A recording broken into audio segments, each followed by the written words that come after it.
4 na araw tiniis ni Jerjen ang taas-babang lagnat at sobrang pananakit ng katawan.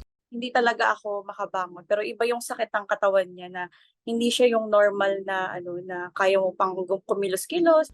Noong nagpatingin sa doktor, nalamang tinamaan na pala siya ng dengue. Yung baha sa TAF hindi rin maiwasan. So baka doon ko siya nakuha sa Manila. Ngayong 2024, 340,860 nang naitala ng DOH na kaso ng dengue sa bansa. 81% na mas mataas kumpara sa buong 2023. 881 nang namatay dahil sa dengue.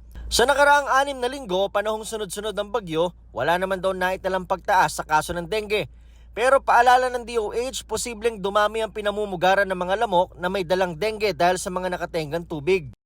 Sa Dasmariñas, Cavite, nagdeklara ng state of calamity dahil tumaas ng 400% ng kaso ng dengue doon ngayong taon na nasa 1,100 na kumpara sa 200 cases lang sa parehong panahon noong nakaraang taon.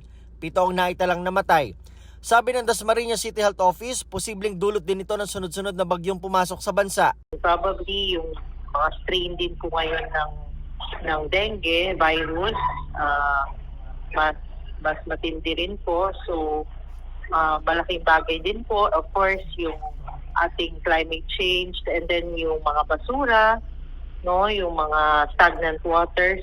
Bukod sa fogging at misting operations, nagsasagawa ng search and destroy measures ang LGU ng Dasmariñas sa mga pinamumugaran ng mga itlog ng lamok.